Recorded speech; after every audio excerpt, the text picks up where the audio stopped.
Well, hi everyone. And so welcome to the next session of economics. And so today we get to start talking about market structures. And there are four of them, but this first session is just going to cover one, the simplest one, as a matter of fact. And you'll notice I'm in a different setting today.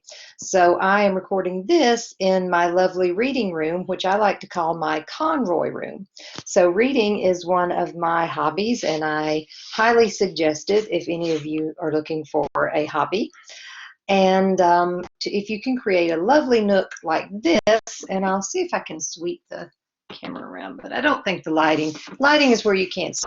There's my reading buddy. You've been hearing about him, and now maybe you can see at least some of him. So I know the lighting's not great, but at least you got to get a little view of him because he doesn't normally like to go on camera, and I don't know why, because he's very photogenic. I've tried to be an Instagram star with him, but just not happening, is it, sir? Okay.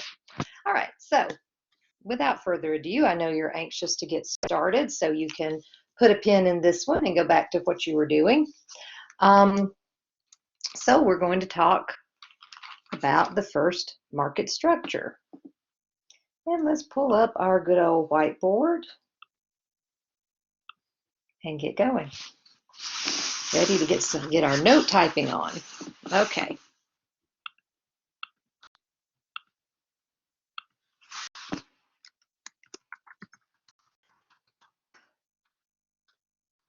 All right, so market structures, these are, hang on, let me, I tell them, I'm recording my class. Let him out. Thanks.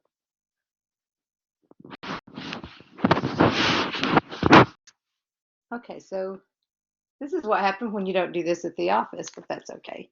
All right, anyway, so market structures, these are a framework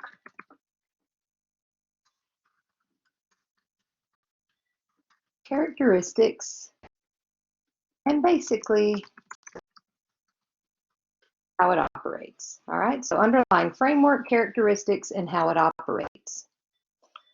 The first we're going to talk about is called perfect competition. Now the name of it, where we see where it says perfect competition, well, nothing is ever perfect, is it? So therefore, this one is kind of rare because, just by its very structure, it's not something you're going to see a lot. And an example I like to use is agriculture. Now, I know I just contradicted myself because I said it's rare, and yet agriculture is not really rare. But let's take a look and think about all the products that are out there versus this, and you'll see what I mean. But the framework, the characteristics of perfect competition, is that there are many buyers and sellers, many buyers and sellers. So when you think about the agriculture market, you're thinking there are buyers. I mean, pretty much anyone who eats food is a buyer, and then there are lots of sellers. You may not know exactly who these sellers are because when you go to the grocery store, the store will buy from one seller or another, one supplier or another, and you don't always know who that supplier is, nor do you check many times. But there are a lot of them out there, and they go to different stores, for geographical reasons or whatnot, but there are many of them out there. I like to use the example here in Georgia of buying apples in Ellijay. Because if you've ever gone out to Ellijay in the North Georgia mountains, and they have delicious apples. And if you go up there in the fall or any other time of the year, but the fall is when they have their big harvest, you go up there and you will see just dozens of apple orchards all over the place, lots of apple orchards. So there are many, many sellers of apples there. And these are all covered up with people. So there are many, many buyers also. So you can use this. This is a great example for me because you've got many buyers and many sellers. And also all of these apples are homogeneous. So you have homogeneous products for that. And what that means is that there are no significant differences among sellers. All right, so you have a homogeneous product, meaning there's no significant differences. If you go to one apple orchard and a second apple orchard and you buy apples from both and you eat one, you mix them up, in a bushel and you eat one, you're not going to really be able to see much of a difference between them. Okay, maybe a small one here or there, unless they present themselves as they do all organic or they don't use pesticides or whatever, but you're not going to see any significant differences there, nothing like that. And there are no obstacles to entry or exit. So you can, if you want to start selling apples, all you have to do is go up there and buy the orchard, plant them, and so on and so forth. There's not a lot of obstacles in your way to do this other than, getting the land, the money for the land, whether you finance, whether you save it, other than those type of obstacles, there's really not a lot. Now, in other industries, in other market structures, we'll see more, and you'll see what I'm talking about, things like patents and things of that nature, government regulations that might keep you from starting a business in an industry. But for perfect competition, there's nothing like that. Now, these homogeneous products are also called commodities. And commodities, these mean that the product does not differ among sellers, or that it is not easily distinguishable. Right, the product does not differ among sellers. It is not easily distinguishable. Same thing with a homogeneous product, no significant differences. So it's also called commodities. Commodities are things like gold, silver, iron, nickel, a lot of metals there, right? But just things that don't differ. You can't tell the difference between a seller. If you buy gold from someone, you're not really going to pick one seller over another as having better gold. You're just going to buy it. All right, each firm's demand is perfectly elastic at the equilibrium price. All right, so each firm's demand is perfectly elastic at equilibrium price because there is no price control for any individual firm. What that means is that their influence is diluted. Okay, so it's perfectly elastic at equilibrium price.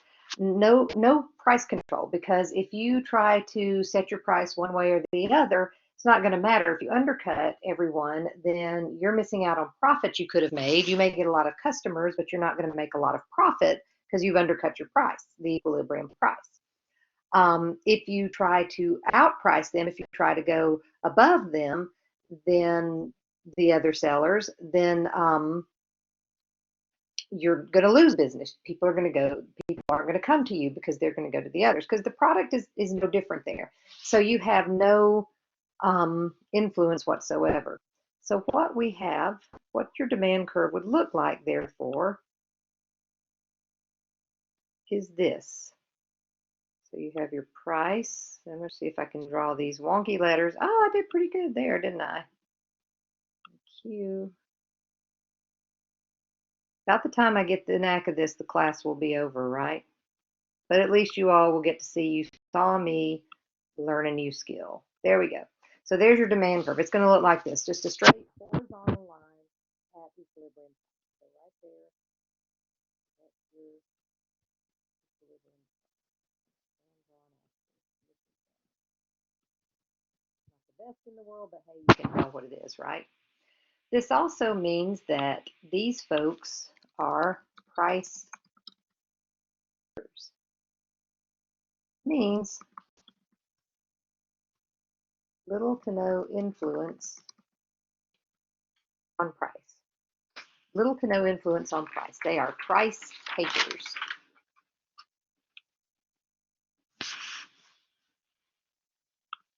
All right.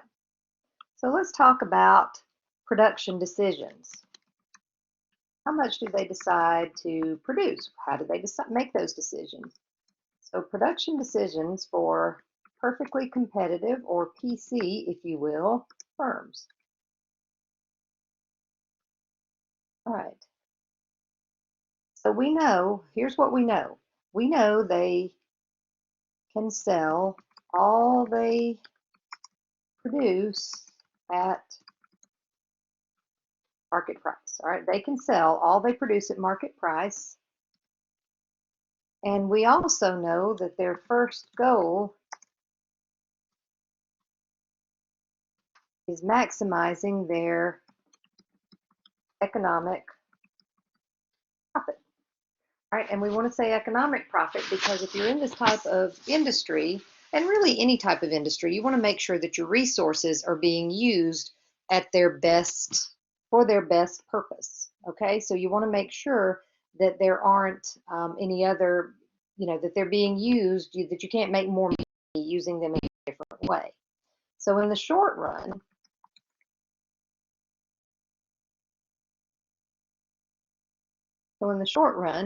you want to make sure of the following things. First, you want to make sure that your total revenue is greater than your total cost. Let's space that out for you.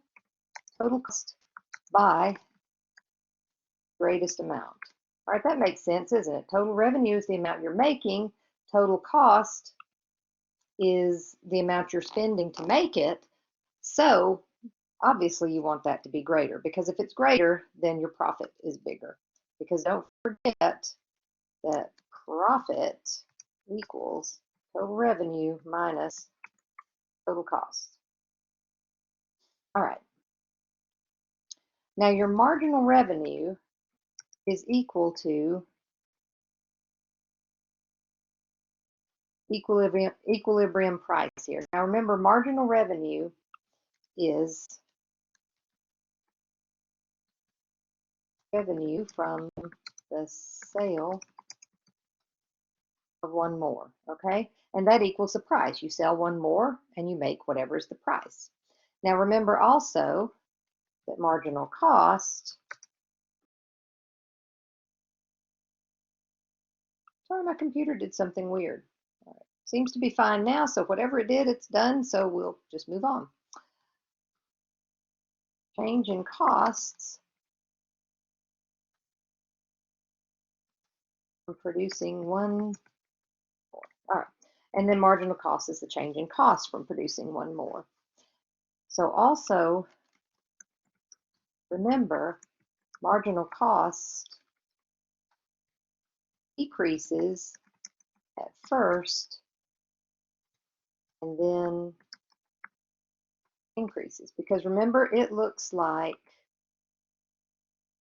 that. Remember?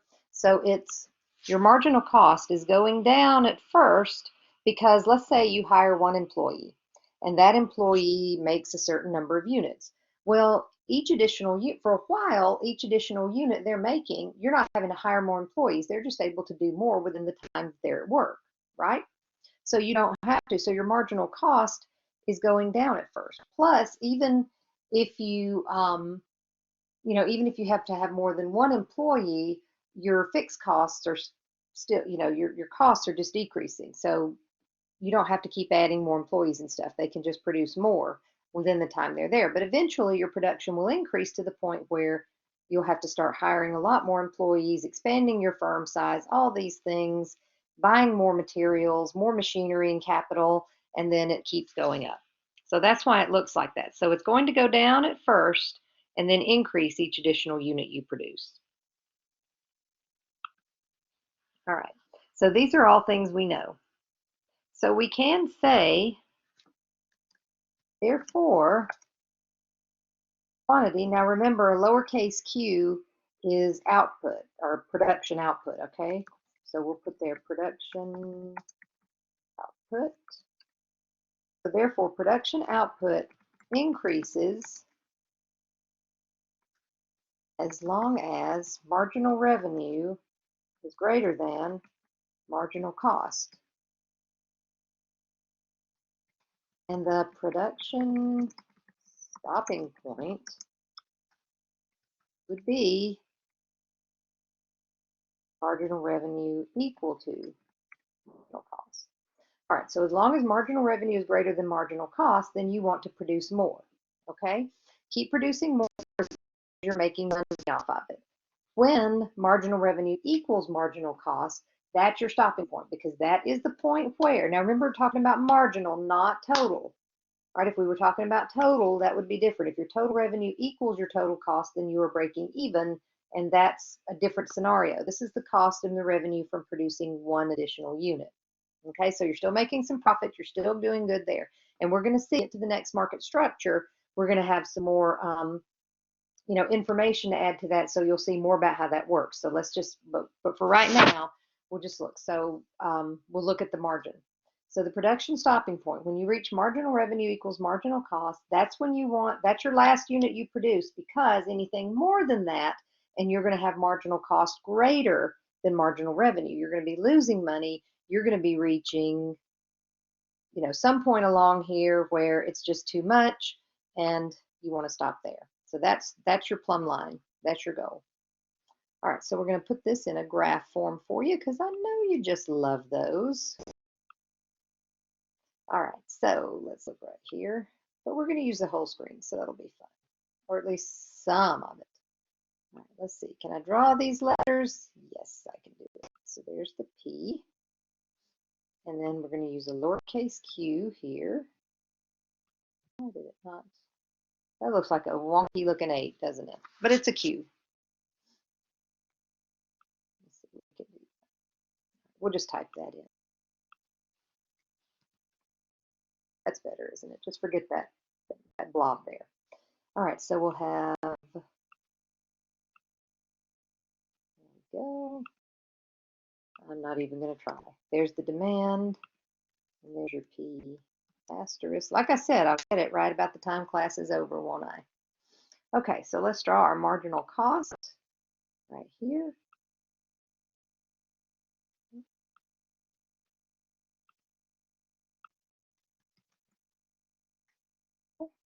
And average total cost.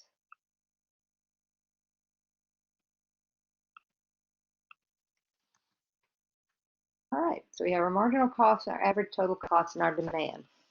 Now demand, since demand is the equilibrium price, and that's what we said, marginal revenue was equal to price, therefore demand also equals marginal revenue. See what I did there? All right, so since our marginal revenue is equal to price and demand is equal to price, then demand is also equal to marginal revenue. Now we said we want to find our stopping point is marginal revenue equal to marginal cost. So that would be right here, is it? There's your marginal cost. There's marginal cost, and there's marginal revenue. So right here is your stopping point. So let's draw that. Make a point there. All right, and that is marginal revenue equal to marginal cost. All right, so there's your stopping point right there.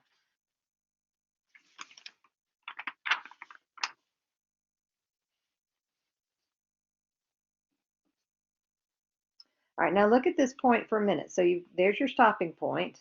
Oh, wait, let's draw. So this is your Q. All right, so there's your op quantity right there. Okay.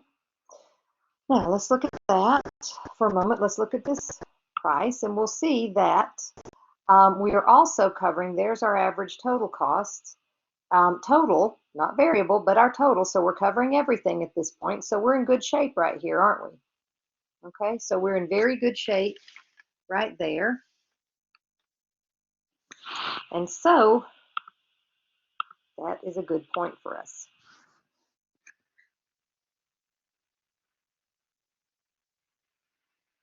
All right. So moving forward, let's look at what would be our second goal. So our first goal We made sure that total revenue was greater than total costs, and that is where marginal revenue equal to marginal cost. So that was our first goal, was to look at that. So we want to maximize our revenue. Our second goal is to minimize our costs. All right, second goal is to minimize our costs. Now, by doing that, because this is perfect competition, we're price takers, we don't have a lot of choice in this, do we? And our costs, because our industry is a commodity, our costs are kind of set for us. You know, there's very little power that we have to change things. So if equilibrium price is too low to cover our costs, then when do we shut down? So when it down. Okay. So our shutdown point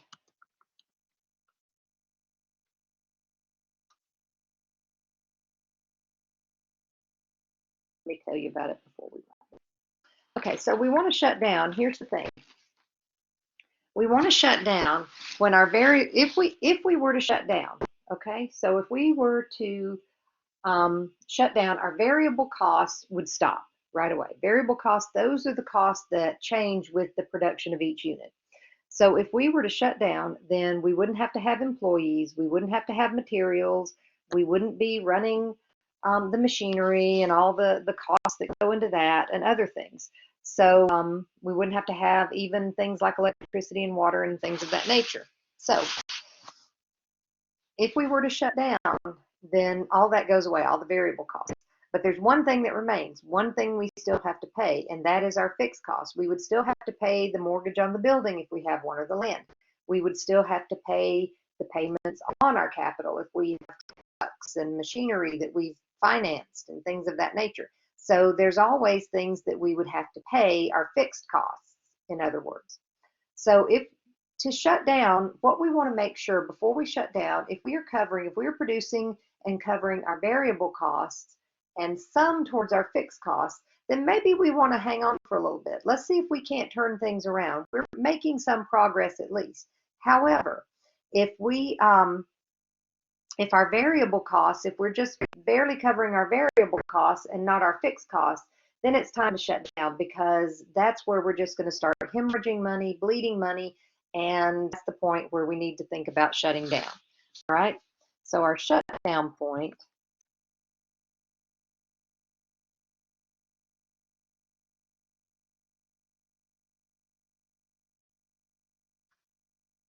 if production is enough to cover variable costs and part of fixed costs, continue to produce.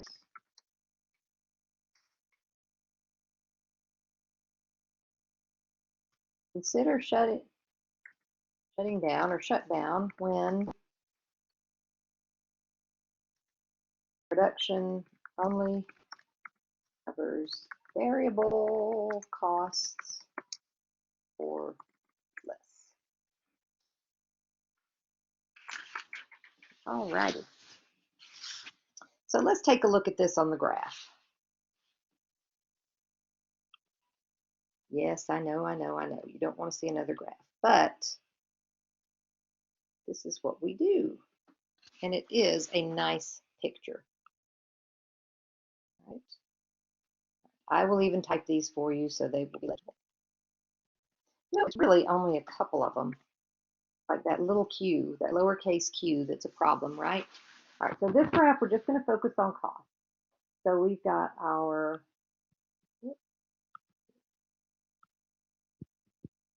so here's our average total cost. Right here.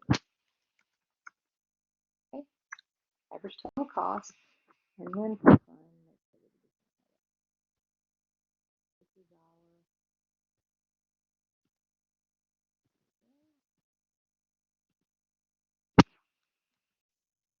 our average variable cost. And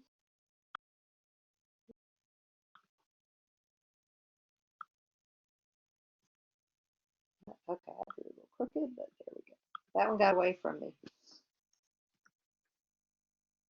All right. So now we're not going to worry about revenue and demand at this point. This is just strictly to shut down. When do we shut down? Okay. So let's look, let's put a point, our first point.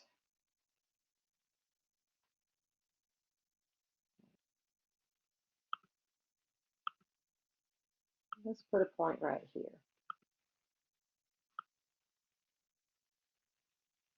And let's call that point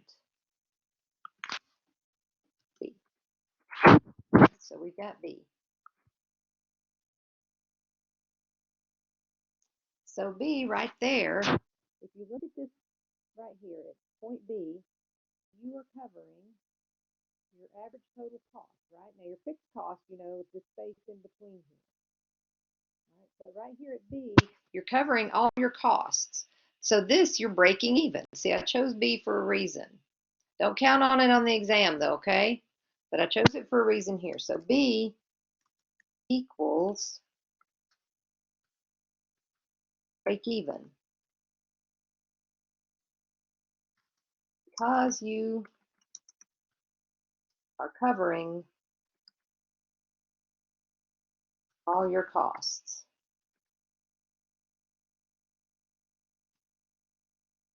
Average total cost. Now remember right here, when I say B, this point, this is where your price would be, okay? So this is PB, right? Peanut butter right there. Okay, so let's get down.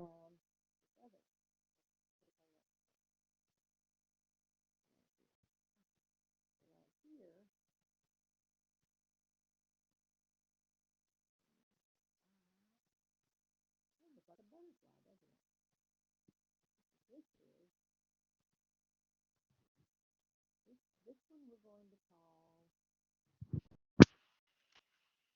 call S. All right. Well, you know what that means, PS. Right here, if you will look at this point, you're covering your variable costs. If price is here, you're covering variable costs, but not anything toward your fixed cost, despite the fact that my little butterfly has gone up some. Nothing toward your fixed cost. So this is, therefore,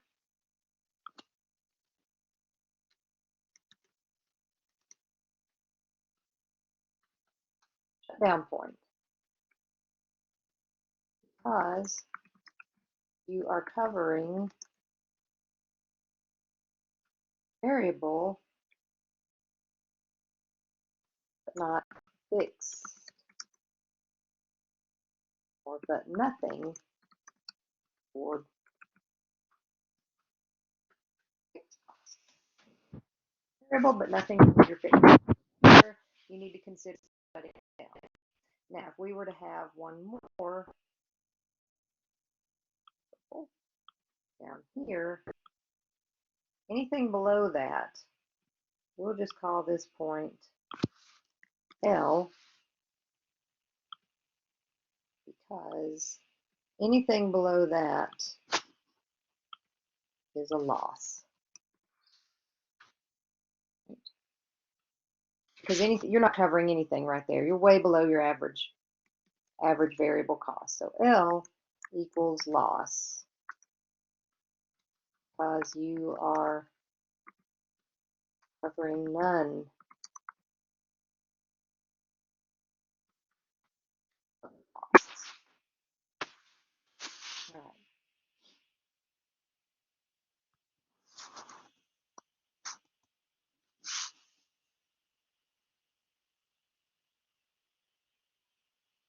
All right. Now, that is it in a nutshell. So that's it. That's how perfect competition works. And that's a very pretty graph if I do say so myself. All right, so just enjoy that graph. I'm gonna just take it in for a moment. I may go back and watch it again later, just to enjoy that. Okay. All right, so in the long run, what will happen is there are no fixed costs in the long run, not in economics. I know, accountants, please forgive me. I know that there's fixed costs in the long run, but from an economic perspective, we're just saying everything is variable. You can change things, you can sell, you can increase your land. You can do all kinds of things. So in the long run, we don't worry about fixed costs. So all this we were talking about is short run decisions. In the long run, instead, we're worrying about our economic profit. And so in the long run, if there is economic profit in the market, you will have new firms enter this market to capture that economic profit.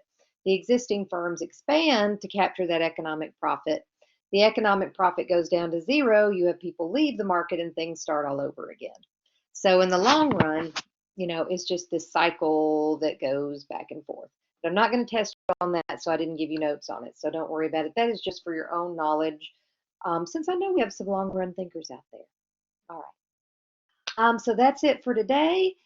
And I hope that you have enjoyed Perfect Competition. The next one will be great. It is Monopoly. And I think you'll find that very, very interesting. I will love to tell you that I can wear a monocle and a top hat to give you that lecture, but unfortunately, I'm not sure if I can pull that off. If I can, you will see it. If not, we'll just kind of live without it. We'll just be disappointed. We'll find a way to live with our disappointment.